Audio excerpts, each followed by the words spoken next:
Bien. Entonces vamos a hablar hoy sobre osificación y remodelación ósea.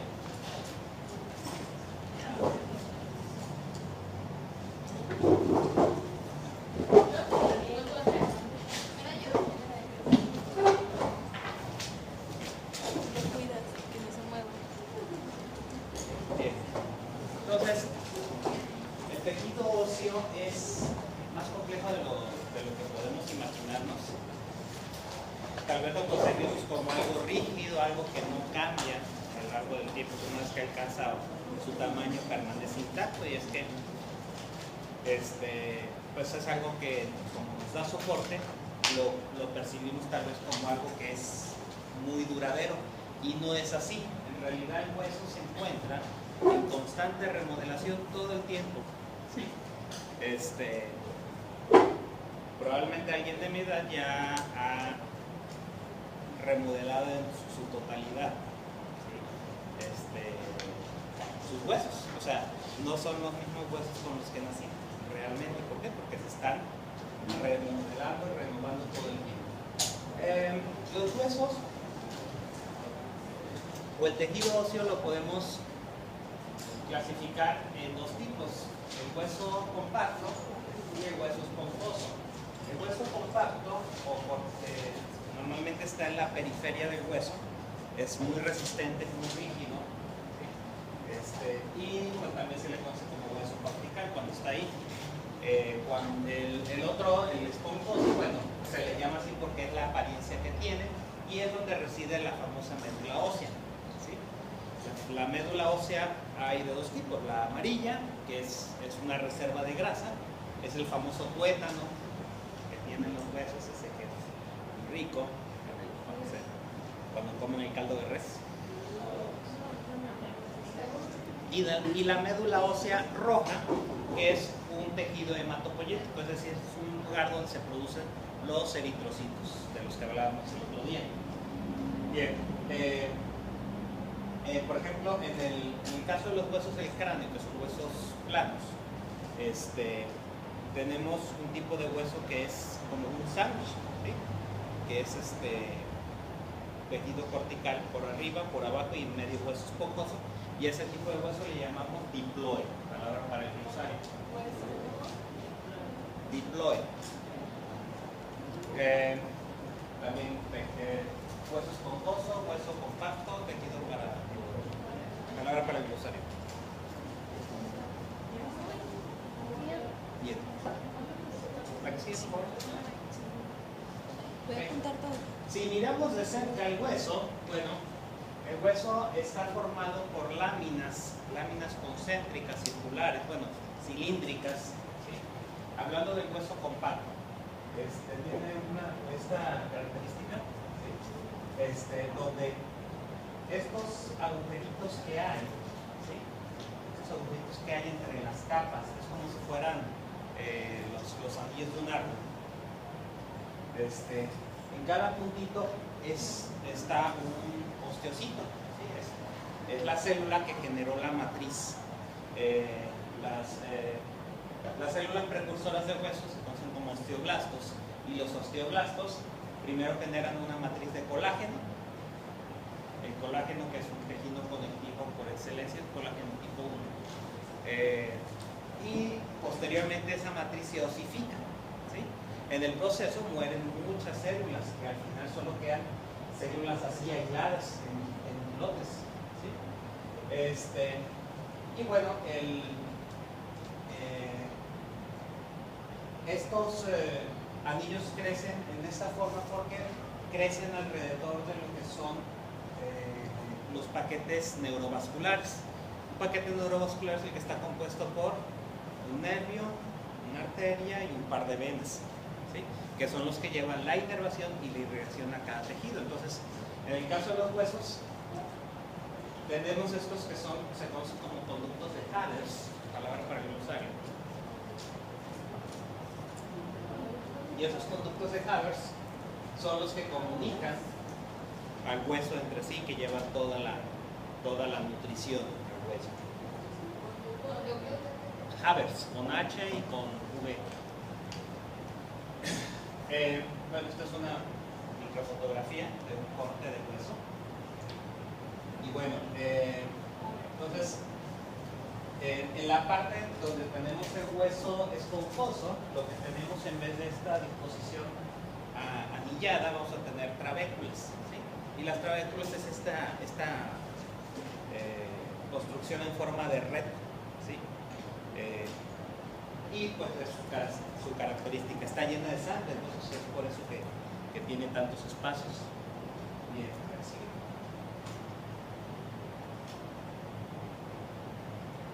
Para esto vamos a tener dos tipos de osificación. Adelante, Pau.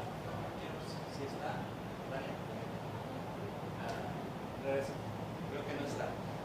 Me faltó poner una diapo que es. Tenemos dos tipos de osificación. Tenemos la osificación membranosa o directa, palabras para el glosario, y la osificación endocondral. La osificación membranosa es la que se da en los huesos del cráneo. Y le llamamos osificación directa porque no pasan por un estado de cartílago, sino que de la matriz de células mesenquimales pasa directamente a un proceso de osificación. ¿La matriz de dónde? De células mesenquimales. Células mesenquimales, palabras para cruzar. Mesenquimales o mesenquimatosos. Bien. La osificación, el otro tipo de osificación es la osificación endocondral, palabra para el glosario. La osificación endocondral se le llama así porque pasa por un estado intermedio de la célula precursora al hueso. En ese estado intermedio se convierte en cartílago. Entonces tiene un estado de cartílago, ¿sí? Y se ve principalmente en huesos largos, ¿sí? En huesos largos como pues los huesos de las extremidades, ¿no? Y esto hace que, esto es lo que le permite a los huesos ir creciendo en extensión. Para esto se crean núcleos de osificación que se encuentran en las epífisis. Para esto tenemos que parar. Los huesos largos tienen tres estructuras básicas, que son las dos epífisis, que son los extremos, ¿sí? Palabra para el glosario, epífisis, y la parte larga del medio se le conoce como diáfisis, palabra para el glosario. Entonces, entre donde termina la diáfisis y comienzan las epífisis, tenemos una sección cartilaginosa cuando los huesos se encuentran en crecimiento todavía, que se conoce como cartílago de crecimiento, ¿sí? Entonces, ese cartílago de crecimiento es el que permite al hueso ir creciendo en extensión. ¿Sí? Entonces, bueno, si hacemos un corte, podemos ver varias zonas desde donde están, y podemos ir viendo cómo va transitando las células de las células osteoblásticas, no sé si se le estos son osteoblastos, ¿sí? Que son las células precursoras. Luego, cómo se transforman en condroblastos y condrocitos. Condrocitos, palabras para el usuario también. Los condroblastos y condrocitos son las células que dan lugar al cartílago, ¿sí? Y finalmente, está el hueso epifisiario, que es la parte final. Esto se va a ir solidificando y va formando el hueso, ¿sí? Se convierte del condrocito, se transforma en finalmente se va a transformar en osteocito. Entonces, el proceso general de osificación es cuando se va formando el hueso. Sí. Como las células se van funcionando. Sí, ahorita vamos a ver esa parte. Pásala, sí. Bien. Entonces, todo parte, dicho esto, es todavía en la etapa embrionaria, ¿sí? Todo parte de las células mesenquimales o mesenquimatosas, que es un tipo de célula madre que se encuentra en tejidos de origen mesodérmico, y que pues entre otras cosas da lugar al hueso, al músculo, a los tendones y al cartílago. Entonces comienza como una matriz de células mesenquimales, luego se convierte en cartílago, ¿sí? Y comienza para eso también conforme va creciendo, se va desarrollando, va recibiendo la irrigación osificación correspondiente, ¿sí? Y la osificación se va dando de centro hacia la periferia, ¿sí? Entonces, lo último en solidificarse siempre son estos cartílagos de crecimiento que les decía. ¿Sigue, por favor? Bien. Entonces, esta es una radiografía. Esta es la radiografía de una persona adulta, de un adolescente y de un niño, ¿sí? Entonces vean cómo, bueno, en la radiografía podemos ver las cosas que son sólidas, ¿sí? Y las que son blandas o que tengan mucha agua, pues no se ven o se ven muy tenues. Entonces, mientras por ejemplo en el adulto vemos la continuidad de los huesos, si acaso vemos aquí esta línea que se ve un poquito más densa, es donde estaba anteriormente el cartílago de crecimiento, ¿sí?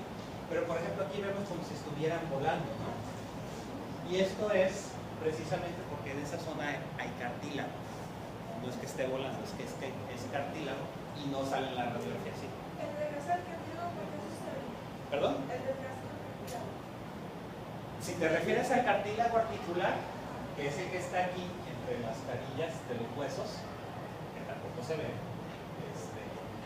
ese desgaste de cartílago se da por uso. ¿Sí? Y no hay forma de que se...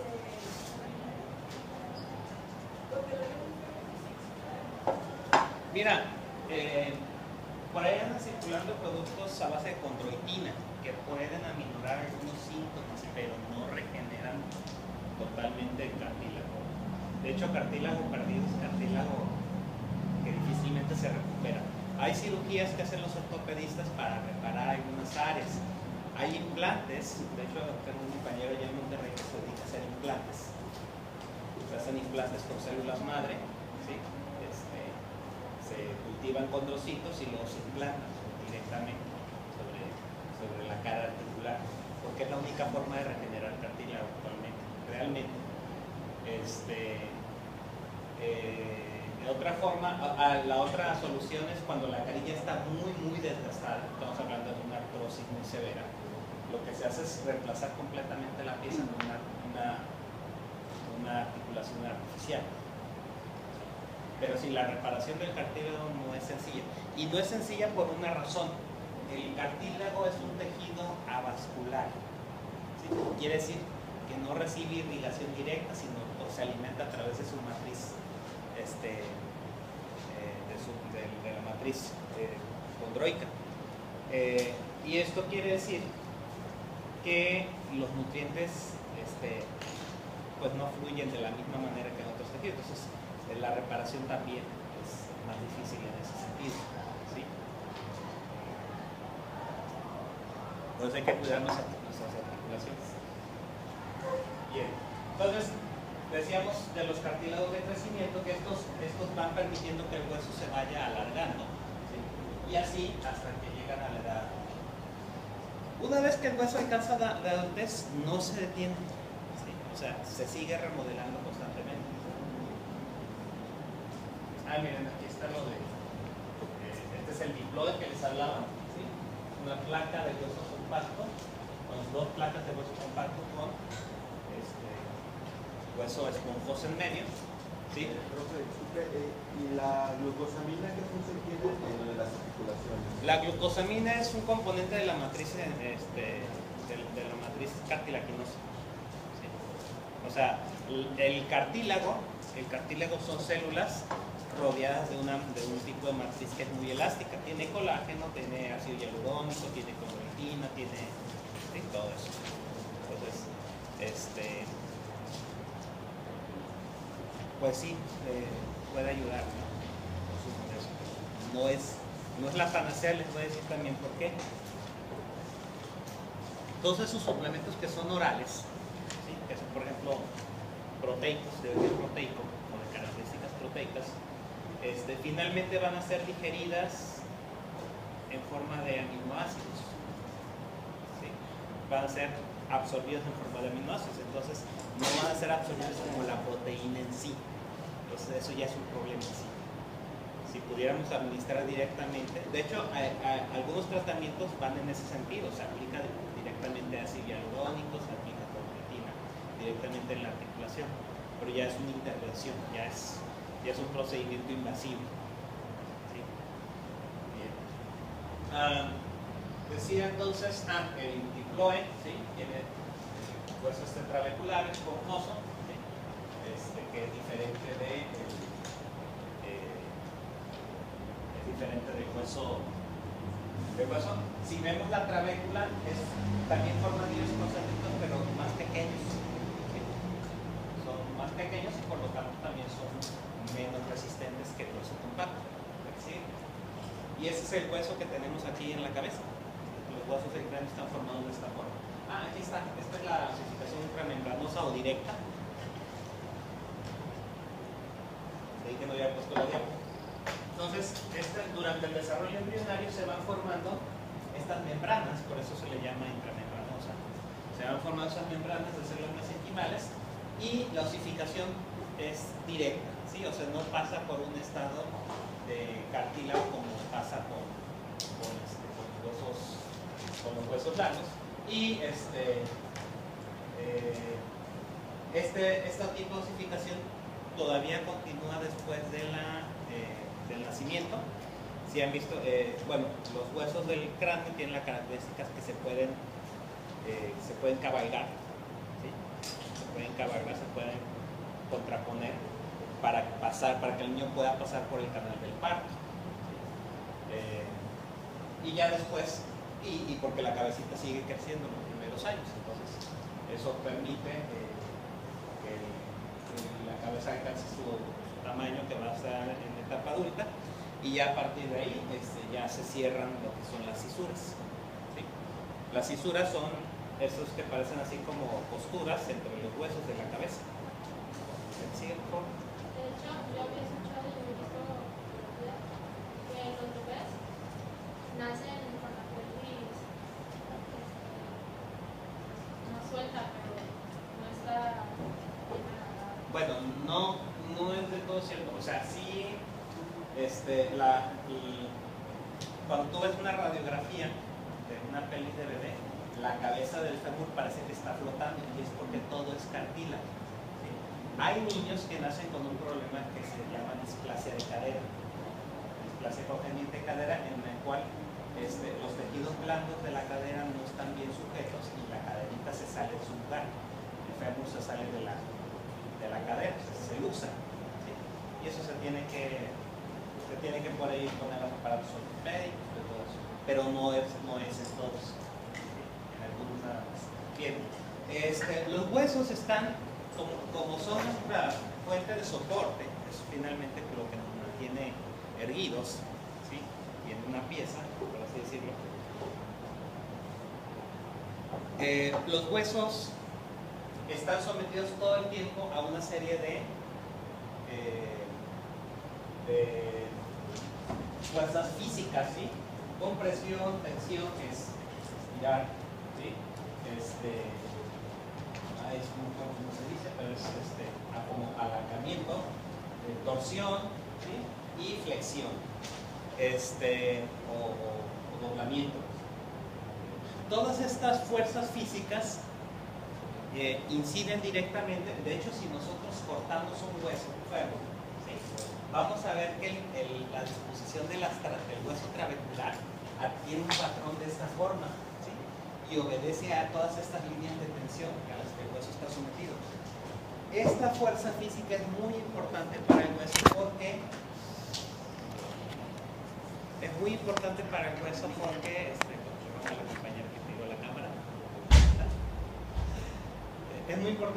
hueso porque es el estímulo que necesita. El hueso necesita tener estímulo físico para mantener su renovación, ¿sí? Lo cierto es de que el hueso se va a remodelar basado en esas fuerzas físicas. Es por eso que los ortopedistas pueden modificar cómo crece un niño, ¿sí? Con puras plantillas. O sea, le meten plantillas en los pies se llama cuando están así como charritos, se le dice genovado, ¿sí? Y con plantillas los pueden enderezar, ¿sí? Si hacemos ahorita una prueba aquí, a lo mejor 2 personas no pueden o juntar las rodillas o no pueden juntar los tobillos. Lo normal es que tenemos rodillas y tobillos. Pues cuando no podemos hacer eso es un problema de decisión que se puede corregir en varios años usando plantillas, y es porque los huesos se van modificando usando estas líneas de tensión. ¿Sí? Ya no puedo juntar la rodilla. ¿Mande? Ya no puedo juntar la rodilla. Bueno, sí. Se puede corregir con plantillas, le toma más años que a un niño, y cuando el defecto es muy grave, o sea, cuando la desviación es muy grande, que vemos que evidentemente, o sea, seguramente si algo nos dice que tiene ese problema, no lo notamos hasta que lo vemos en posición de firme, ¿no? Pero hay personas que tú a la vista los ves casi casporos. Cuando el defecto es muy grave ya se tiene que intervenir quirúrgicamente para corregirlo, ¿sí? Y entonces el hueso necesita este estímulo físico para remodelarse, porque el hueso se está destruyendo todo el tiempo. Hay células llamadas osteoclastos, para el glosario. Hay células llamadas osteoclastos que literalmente vomitan ácido clorhídrico, que es el mismo ácido que tenemos en el estómago, en el tubo gástrico. Usan ácido clorhídrico para demoler la matriz ósea. Entonces están destruyendo. Y el hueso requiere del estímulo mecánico, el estímulo mecánico para estimular la producción de nuevas células, la producción de nuevos osteoblastos, y es que son los que finalmente van a remodelar. Entonces, los osteoclastos están en actividad todo el tiempo, haya o no remodelación. Entonces, tenemos que estarlos estimulando para que el hueso no se vaya degradando por sí solo. Pásame. Este señor regresó apenas a principios de año. Estuvo un año en el espacio o más. ¿Sí? Como pasadito un año. Es muy importante todos los estudios que se le están haciendo a este señor, porque no fue azaroso que mandarlo a él, lo mandaron a él porque tiene un hermano gemelo. ¿Sí? Entonces ahorita entró en un protocolo de estudio de 5 años, donde van a comparar contra su hermano que se quedó en la Tierra, ¿sí? Que el que estuvo un año en el espacio. Lo que quieren ver es cómo se modifica la fisiología después de periodos largos de estar en la microgravedad, por los viajes que se quieren hacer a Marte y todo ese rollo. Entonces, de entrada, el señor llegó 3 centímetros más alto, y es porque la columna se endereza al no tener el peso de la gravedad, bueno, la fuerza de gravedad sobre sí. La columna se endereza, ¿sí? Los discos intervertebrales se expanden, y pues eso hace que crezca casi 4 centímetros, ya quisiera yo.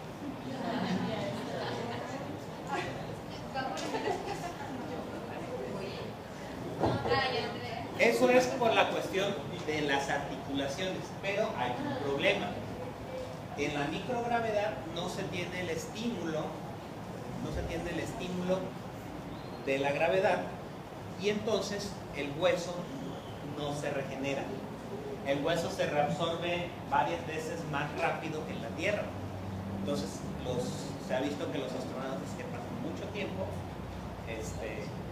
regresan con menos densidad ósea, como si tuvieran osteoporosis. ¿Sí? Entonces, pues sí creces de tamaño, pero vuelves más frágil. De hecho, también pierden masa muscular. Se quedan acostumbrados a que las cosas están flotando, que es muy común de tener algo aquí, se les caen los cubiertos, se les cae. De hecho, hay un video de un astronauta que lo están entrevistando y tiene una taza de café, y según la iba a poner como estaba acostumbrada, y se le cayó al piso y siguió como si nada. Okay. No se le había caído nada. Y luego la trató de agarrar de nuevo. Sí. Entonces también hay reabsorción muscular. ¿Sí? Bueno, la que sigue. Bueno, entonces, lo que es remodelación ósea va a tener dos etapas. Una es la resorción, que es la que les decía, es donde llegan estos osteoclastos, liberan ácido clorhídrico y empiezan a disolver lo que es la matriz ósea. La matriz ósea está compuesto por, son principalmente por cristales de hidroxiapatita. La hidroxiapatita fue formada por calcio y fósforo, ¿sí? Son fosfatos. Entonces, el osteoclasto va a liberar, ¿sí? libera ácido clorhídrico, libera interleucina 1 y 6. La interleucina es un quimiotáctico que lo que va a hacer es un inductor de inflamación, ¿sí? Factor de necrosis tumoral, esto es para que lleguen los macrófagos y empiecen a consumir todos los detritos celulares. Todas son palabras para el glosario, ¿sí? Y libera lo que son los factores de crecimiento y transformación beta, ¿sí? Es transformation growth factor beta. De eso lo más importante son las proteínas morfogenéticas de hueso. Las proteínas morfogenéticas de hueso, o BMPs, empiezan su actividad desde la etapa embrionaria, es la que permite el desarrollo, por ejemplo, de extremidades, ¿sí? Y en la etapa adulta participan en lo que es la formación de hueso, ¿sí? La formación de hueso nuevo.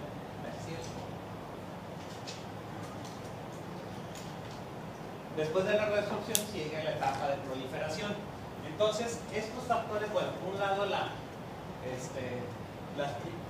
lo que son estas cuatro primeras sirven para la destrucción de la matriz ósea y la reabsorción del material reducible.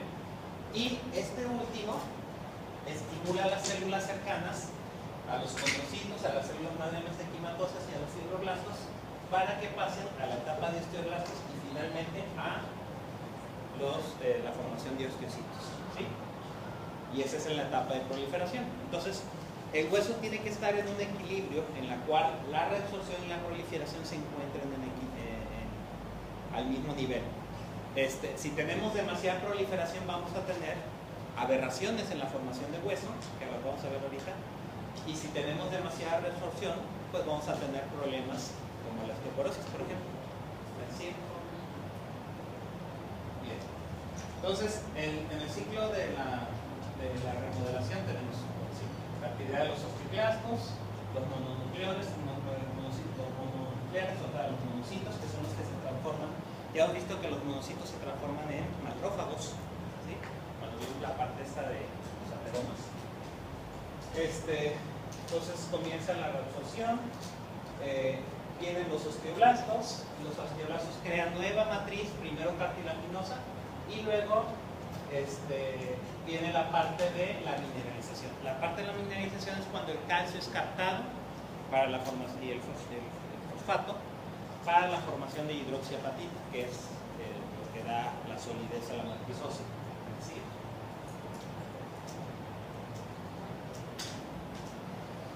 Bien, aquí tenemos lo que es la osteoprotegerina, ¿sí? Y los receptores RANK, ¿sí? Que son los que van a estar, son los que mantienen este equilibrio, ¿sí? ¿Por qué? Bueno, porque cuando el osteoclasto libera los factores de crecimiento y transformación, ¿sí? Van a activar la formación de los receptores RANK, ¿sí? Que van a ir a activar a los osteoblastos y a los prosteoblastos para la formación de los osteocitos. Entonces, en este proceso, ¿sí? La expresión de estos receptores y de esta proteína son los que mantienen el equilibrio. Pásenme la que sigue. ¿Se entiende mejor en esta? ¿Sí? Entonces, tenemos por un lado lo que es la formación ósea, ¿sí? Y por otro lo que tenemos la resorción. Entonces, la osteoclagerina, ¿sí? Cuando se bloquea, se activa la resorción. Cuando tenemos los receptores libres de RANK, es cuando la formación de hueso nuevo se da. Entonces, este equilibrio es el que permite que se mantengan siempre en un estado de actividad osteoclástica o osteoblástica, ¿sí? Para que no sea más una que otra.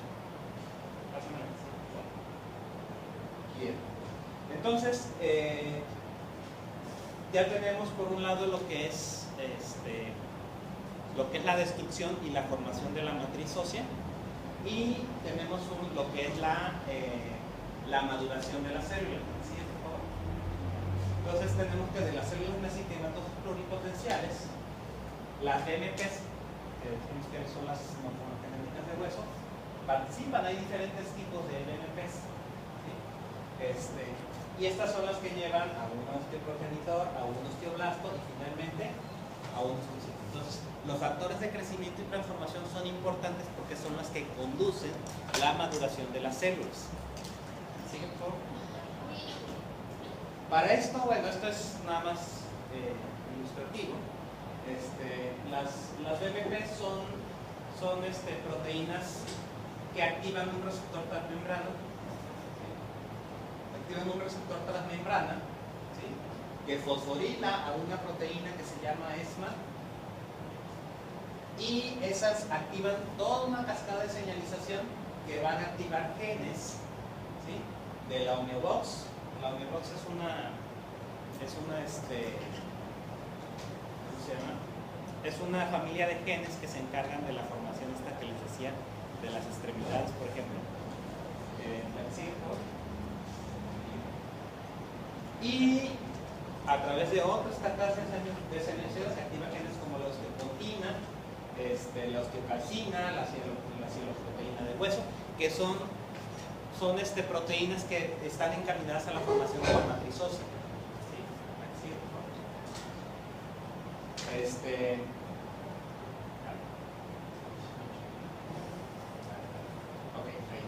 Bien. Esa es la remodelación normal, ¿sí? Es lo que está ocurriendo todo el tiempo de manera normal.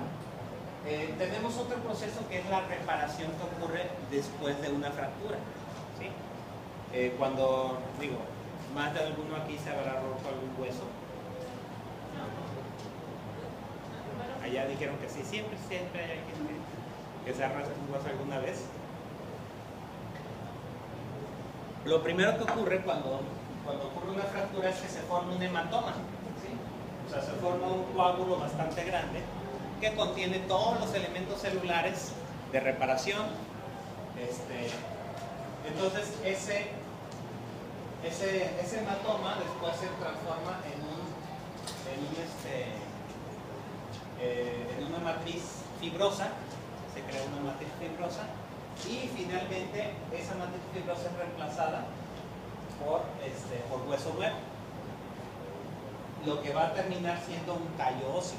Entonces, cuando alguien se rompe un hueso, luego al final la reparación queda, el hueso no queda exactamente igual, sino que queda un poco más grueso, como si se tratara de prevenir una fractura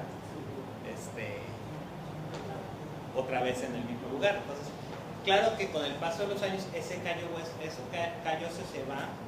se va reabsorbiendo hasta que el hueso quede otra vez como estaba. Claro que toma años. ¿Y pueden hacer otra vez sus actividades normales como ejercicios? Porque tengo un tiempo que se quebró el pie y tiene tendencia de que se quebró el pie, no puede hacer ejercicio y está bien cómodo. Bueno, lo que pasa es de que a veces no siempre queda o sea, romperse un hueso no es un chiste, porque a veces no quedan bien alineados, ¿sí? A veces quedan insensibles los huesos, duelen. ¿Mande? ¿Cómo qué? ¿Trauma? Ah, bueno, esa ya es otra cosa, esa es una cuestión psicológica. Por ejemplo, ¿puede influir la edad en la que uno se lo rompe? Por ejemplo, cuando hay niños pequeños, por ejemplo, de 6 años, ¿puede influir en el procedimiento de esto? Sí, claro. Por ejemplo, una fractura maltratada en un niño puede hacer que no crezca adecuadamente, se puede dañar el cartílago del crecimiento, por ejemplo. Entonces, hay muchas cuestiones. Uno pensaría que, bueno, que el hueso queda igualito después, ¿no? Y lo cierto es que no siempre es así. Depende del manejo que se le dé, depende del tipo de fractura, hay veces que no se puede hacer mucho. ¿Sí? Yo tengo un amigo que se fracturó la clavícula y creo que le dijeron que no podía mover el brazo o algo así. Y creo que lo movió y se le volvió a desacomodar y ya no pudieron hacer nada.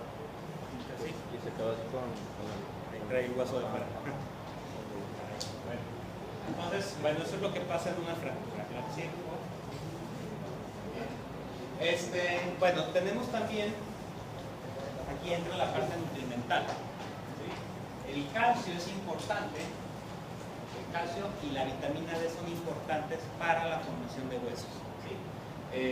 Ahí en esta tablita están los requisitos, la recomendación diaria de calcio. Actualmente hay una moda, modas van y vienen. Ya ven que hay dietas, hay modas en dietas de que está la dieta macrobiótica y la dieta ¿cómo le llamamos? Y vegana. Y, bueno, entre todas esas modas que hay una que habla acerca de que la leche es pus y que no sé qué, o sea, nada que ver, y que es dañina y que descalcifica y que no es cierto. No es así. De hecho, es muy recomendable. Vean cómo los requisitos van incrementándose conforme se va alcanzando. Se detiene aquí, pero vean cómo entre los primeros 5 años y la adultez temprana, el consumo de leche se recomienda, no solamente por el calcio, sino también por la vitamina D. Finalmente, hay otras fuentes de calcio, desde luego. ¿Sí? Tenemos panela, ¿sí? No, ¿qué te gustamos? Creo que me faltó poner un límite. O sea, pescado, alimentos de origen animal, huevo, algunas verduras de hoja verde, ¿sí? Como el brócoli, son fuentes de calcio. Pero la leche sigue siendo, les guste o no, a los veganos, les guste o no, la leche sigue siendo el alimento completo por excelencia. ¿Por qué se le llama que es un alimento completo? Porque tiene todos los nutrientes, ¿sí? O sea, tiene vitaminas, tiene minerales, tiene proteínas, tiene lípidos, ¿sí? Carbohidratos, o sea, tiene todo. Que todos los animales nomás amamantan en la primera etapa de su vida y ya luego nunca más, que no estamos tomando leche humana sino de los animales, y bueno, nos podemos pasar horas discutiendo sobre eso. El punto es de que el calcio lo necesitamos, ¿sí? Y la leche es una buena fuente de calcio. No es la única, pero es una buena fuente de calcio.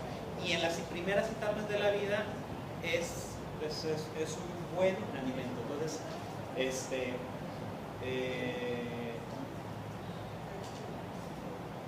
por ahí les va a tocar a lo mejor el caso de alguien que alguna pareja que sea vegana y que tiene un niño que pues están creciendo como vegano. Entonces hay que poner especial atención al niño. Los adultos como quieran, no hay nada que hacer, pero es muy importante con los niños vigilar muy bien la parte esta de que todos sus nutrientes estén bien para que tenga un desarrollo óptimo, ¿sí? Hay mucho juego en el desarrollo de eso, entonces no se puede dejar así nada más. Entonces, decía yo, por un lado tenemos el calcio, las fuentes de calcio. La tortilla es una buena fuente de calcio, pero no está mal.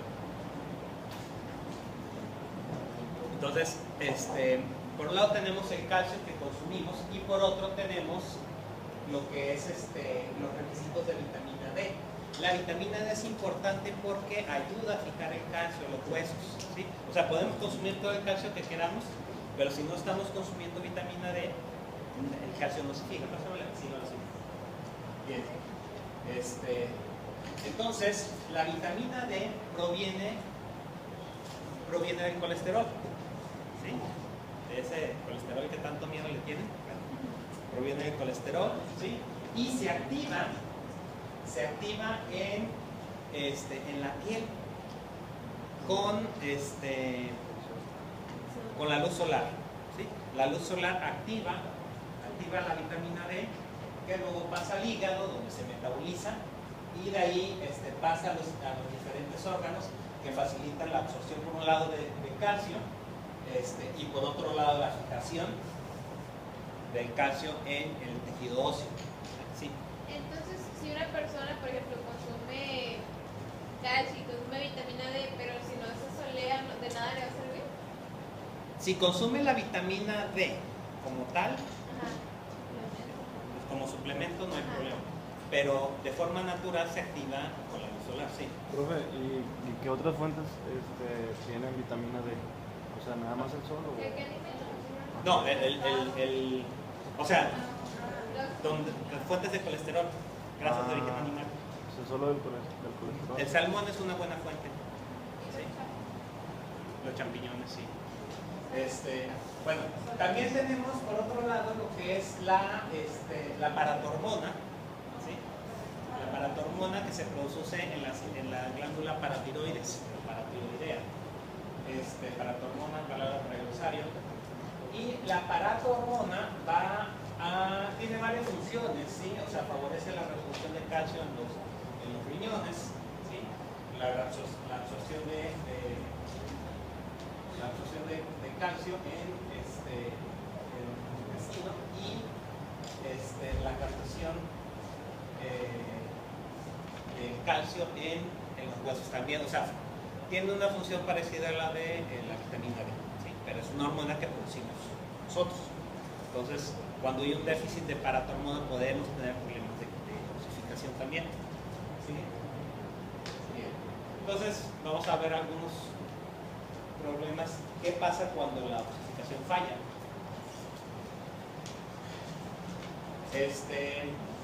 Hay unos padecimientos de origen congénito, o sea que son congénitos. Cuando hablamos de algo congénito, palabra para el usuario, congénito es cuando es algo con lo que nace, ¿sí? Un defecto en el desarrollo. Entonces, hay varios síndromes ahí, como el de Thiel-Robin, el de Nayer, que producen microsomía hemifacial. Hay algo que se llama micrognatia, palabra para el usuario. La micrognatia es de esas, si han visto alguna vez una persona que parece que no tuviera mentón, que no tiene piocha, o sea, que se les ve así como metida. A eso le llamamos micrognatia. Bueno, es un defecto en el desarrollo que se puede corregir con cirugía. Actualmente se usa una técnica llamada distracción ósea, pero también se puede utilizar, ¿se acuerdan que hablamos de las BMPs? ¿Sí? Las BMPs de estas proteínas morfogenéticas, cuando son inoculadas directamente en tejido mesenquimal, pueden desarrollar hueso ectópico. ¿Sí? O sea, esta es una tomografía de una ratita a la que le inyectaron BMPs y hay una bolita de hueso donde se inoculó. Son huesos de conejo donde hicieron un defecto muy grande y inocularon BMPs. También este es en rata también y este es en cordero, donde la aplicación de BMPs facilita la formación de hueso nuevo. Entonces, para corregir este problema se usa una técnica llamada distracción ósea. La distracción ósea consiste en cortar el hueso cortical, ¿sí? Dejar solamente el núcleo esponjoso, colocar un aparato distractor. El aparato distractor es un aparato ortopédico que lo que va a hacer es consta de unos tornillos, ¿sí? Y colocado el aparatito se le va dando una vuelta diaria. Cada vuelta equivale a 1 milímetro, ¿sí? Entonces vas estirando el hueso 1 milímetro por día, ¿sí? Es tolerable para el paciente, Entonces, se va haciendo y posteriormente se permite que esto se regenere, se crezca el nuevo hueso cortical y pues ya tenemos un hueso estirado. Entonces, esta niña vean cómo le pusieron aparatitos y cómo cambia su fisonomía. Se lo acomodan, ¿no le ponen nada? O sea, nada más Le ponen los tornillos, le ponen los aparatitos y ya le empiezan a dar vuelta. Pero sí consciente. Bueno, la anestesian para ponerle los tornillos, pero las vueltas se hacen sin anestesia. Por eso te digo, es una vuelta diaria, es 1 milímetro. 1 milímetro, o sea, sí sientes el tirón, pero no es, si llega a haber dolor es tolerable. O sea, y se tiene que, el aparato se tiene que mantener ahí por bastante tiempo, porque son 10 días, digamos, sí, para obtener 1 centímetro son 10 días. ¿Sí? Para tener 1 centímetro de espacio. Después de eso, son aproximadamente como 12 semanas, de 12 a 15 semanas, que tiene que, para que se selle esto, la parte de consolidación, si le dicen, tiene que pasar como entre 12 y 15 semanas para que podamos retirar los aparatos. ¿Sí? La que sigue, por favor. También se ha usado, de hecho, bueno, se usa ahorita mucho en cirugía maxilofacial, pero de hecho surgió, la técnica original es rusa.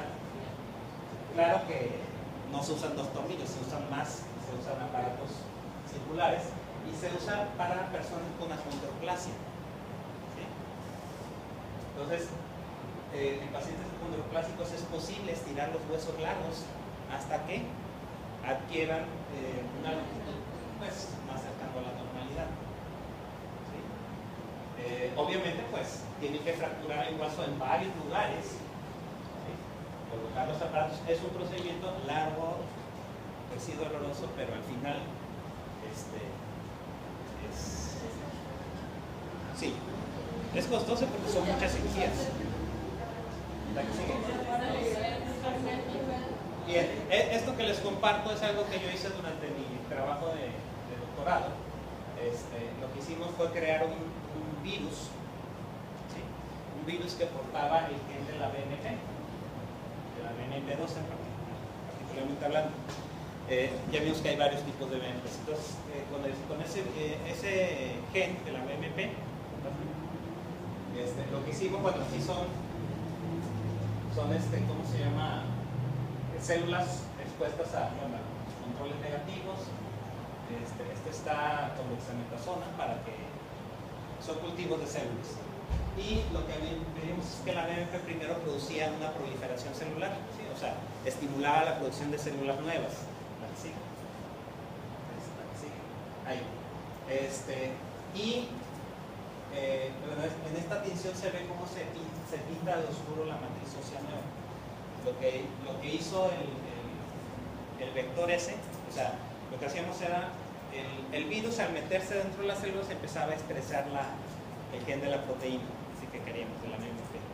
Entonces, al hacer eso, primero producían muchas células nuevas y luego, a los 10 días teníamos matriz ósea nueva.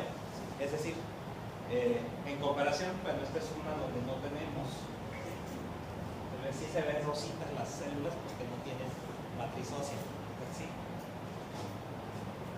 Esta es la expresión de un blanco transcripcional de la BMP. Blanco transcripcional quiere decir que cuando está en expresión, la proteína activa la expresión de otra proteína. La fosfatasa alcalina participa en este proceso de mineralización. Entonces, lo que vimos es que el vector nos producía un incremento en la producción de fosfatasa alcalina, es decir, estaba estimulando a la célula para que produjera nueva matriz ósea. ¿Sí? Lo metimos en experimentación con perritos. ¿Sí?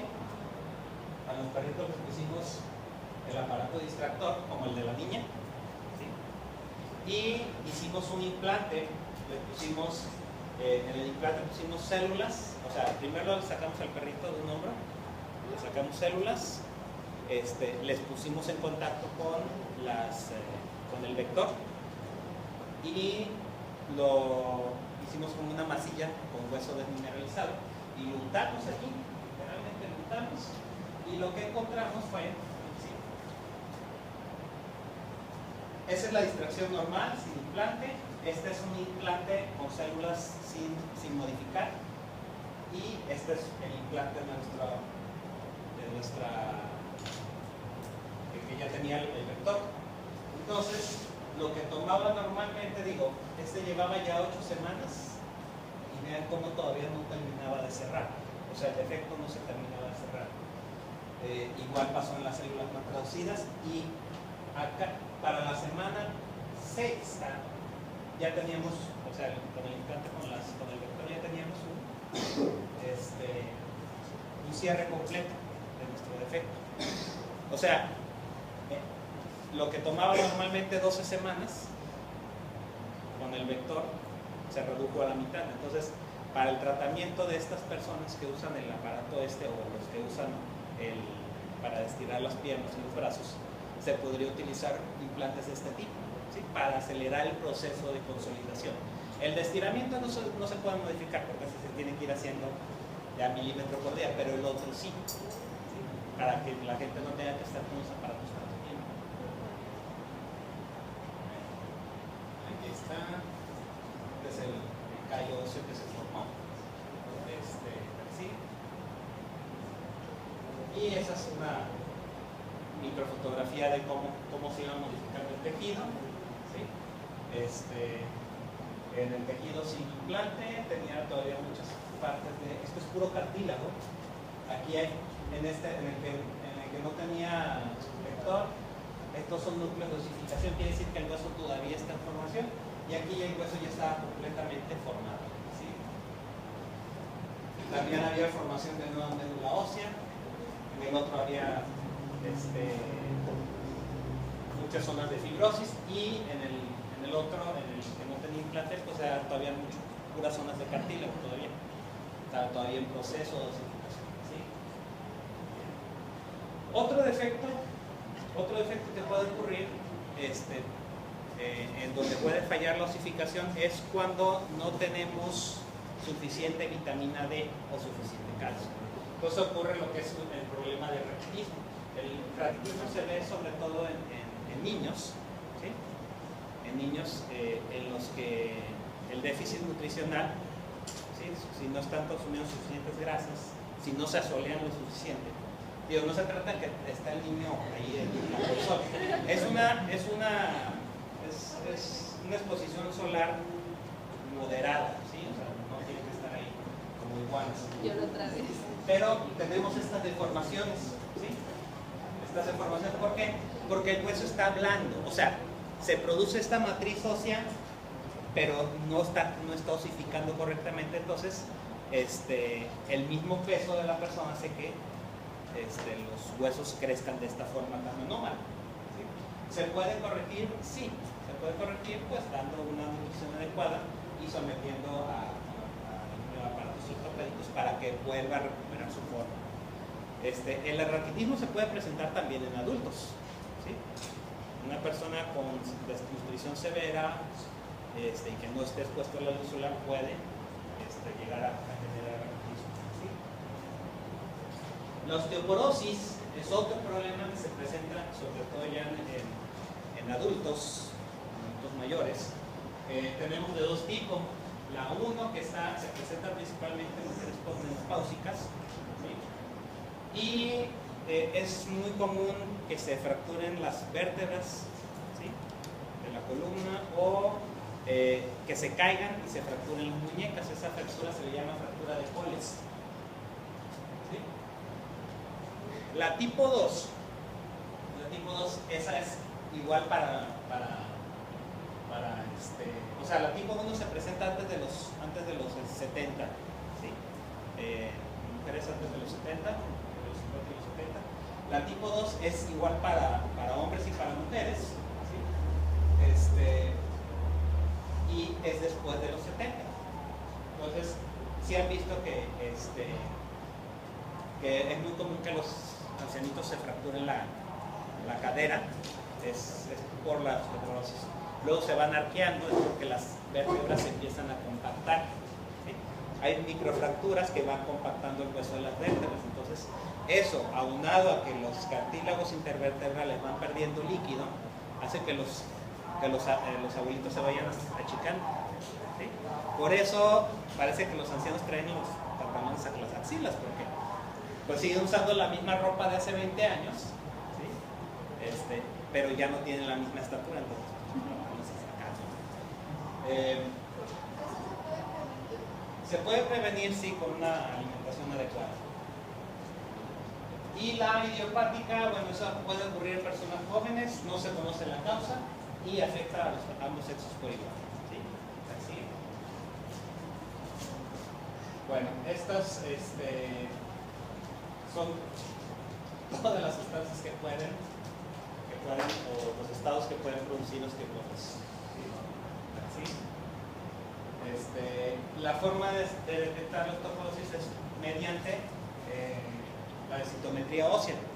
La densitometría ósea lo que hace es medir la densidad del hueso. Entonces,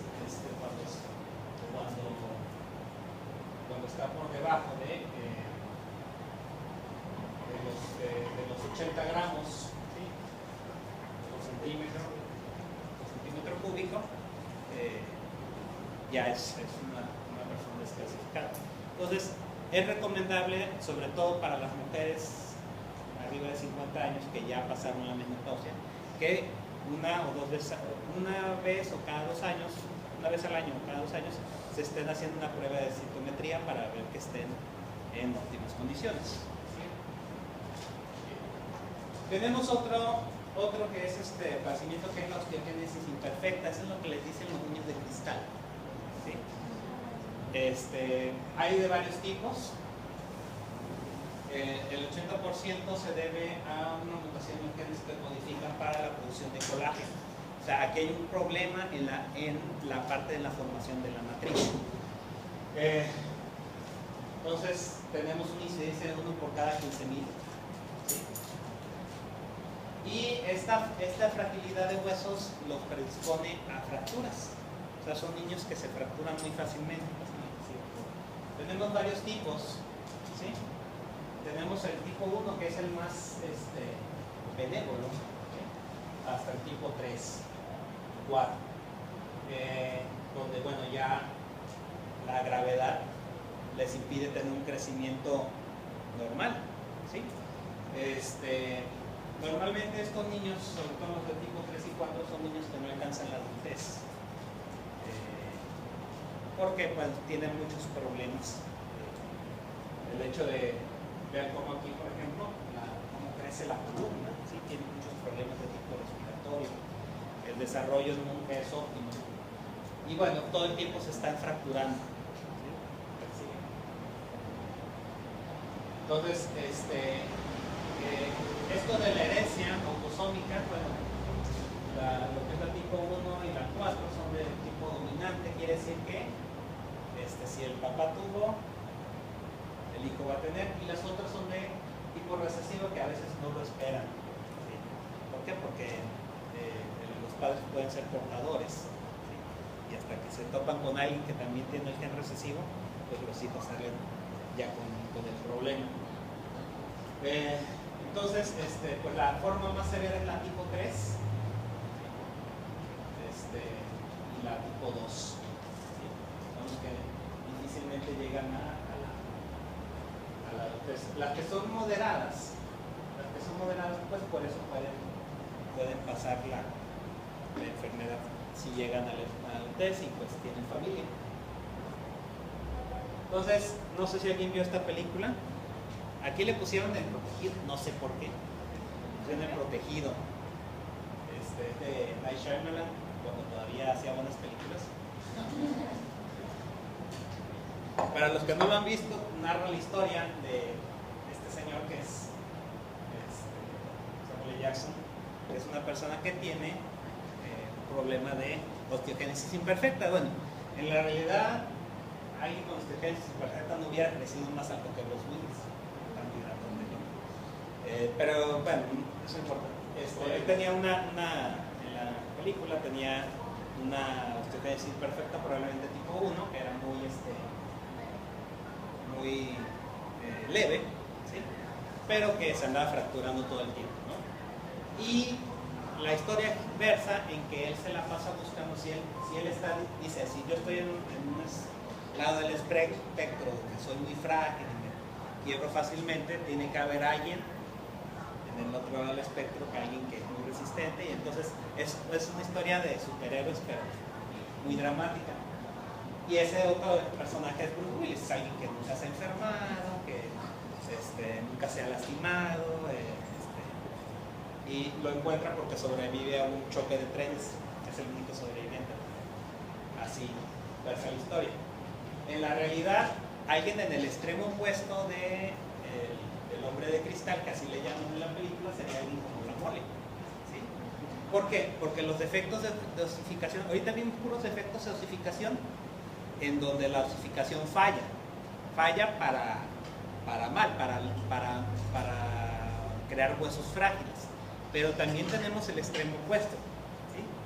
En donde literalmente la persona se va petrificando. ¿Sí vieron esta? ¿De Titanes? Me gusta más la original. Como Medusa, ¿no? Petrificaba a sus víctimas. Entonces, tenemos un padecimiento muy raro, pero muy dramático, conocido como fibrodisplasia osificante progresiva. Este padecimiento, ¿sí?, es por se activa el receptor ACVR1A2, que es un receptor para la BMP4. ¿Sí? La BMP4 es la que está, o sea, las células sobreexpresan un receptor que acepta la BMP4, y entonces todos los tejidos de origen mesenquimatoso, como músculos, tendones, cartílago, cuando se dañan, o sea, cualquier golpecito que se da, normalmente vienen las células, reparan el tejido y ya. Pero en el caso de estas personas, lo que sucede es de que como hay una sobreexpresión de estos receptores que son activados por la BMP4, lo que va a pasar es que en vez de reparar el tejido con tejido fibroso normal, ¿sí?, o tejido muscular o tejido cartilaginoso, lo que va a hacer es que lo va a reparar como hueso. Entonces, cualquier herida que va sufriendo, cualquier lesión, finalmente todo el tiempo nos estamos lesionando, aunque sean microlesiones. Cualquier lesión que se va generando, en vez de repararse con tejido normal, se repara con hueso. Entonces, decimos que hay 7 receptores, ¿sí?, que están presentes con esta mutación, y la BMP4 es la que está involucrada. La inflamación que producen estos es lo que les decía, que la reparación se da en forma de hueso. Y la hipoxia, ¿sí?, la hipoxia que produce la inflamación activa el mecanismo. ¿Sí? Entonces, lo que sucede es esto. Es una persona que murió con esa enfermedad. ¿Sí? Vean cómo donde había tendones, donde había músculo. Entonces, estas personas en una etapa grave de la enfermedad, llega el momento en que ya ni siquiera pueden masticar. Se quedan en posiciones pues nada convenientes y pues literalmente se empiezan a petrificar de dentro hacia afuera.